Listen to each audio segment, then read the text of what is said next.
I mean, everything that you do in your life, you have to have a thought before you initiate an action, right?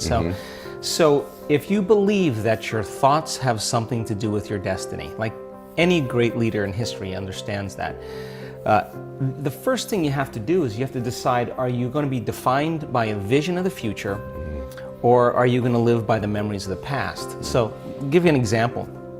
Most people wake up in the morning and your brain is a record of the past. It's an artifact of everything you've learned and experienced to this moment, right? It's a memory bank.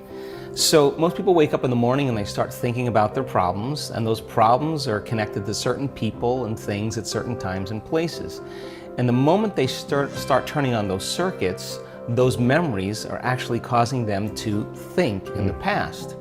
Every single one of those memories has an emotion associated with them, and emotions are the end product of past experiences. So then the moment they recall the event, or they recall some problem in their life, they start feeling unhappy, they start feeling discouraged, they start feeling anxious.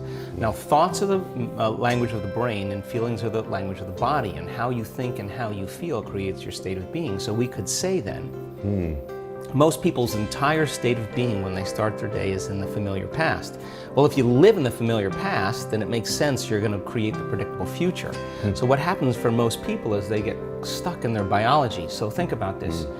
Your body is your unconscious mind. It doesn't know the difference between an experience in your life that creates an emotion and an emotion that you can create by thought alone. So if you're living by the same emotion every single day, and those emotions are influencing your thoughts, and you can't think greater than how you feel, or feelings have become the means of thinking, you're thinking in the past. Your lens of the future is going to be colored by the past, so you can't see possibilities. So most people like to wait for crisis or disease or diagnosis before they wake up enough to see. Well, the challenge is that biology tends to be redundant. So if you keep thinking the same thoughts, and those thoughts begin to fire certain circuits in your brain, the nerve cells that wire together, so all of a sudden you start getting hardwired.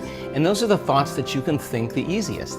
At the same time, those thoughts produce chemicals called emotions, and the next thing you know, your body gets accustomed to living by the same emotions. And it could be guilt, it could be unhappiness, it could be pain, but at least it's familiar to you, at least you can predict it. So some people would rather cling to the familiar than take a chance in possibilities. So for most people then, they say, well, I don't really see how my thoughts have anything to do with my destiny. Well, that's because 95% of those thoughts are subconscious programs, right? So you're not even conscious that you think those thoughts. So the first step to change is starting to think about what you've been thinking about and change it. And then when you begin to observe those thoughts, you're no longer the program, you're the consciousness observing the program. Just simply by being an observer of your thoughts. Right, so most people though, when you do that, when you decide to really take a look, it's like lighting a match in a dark place.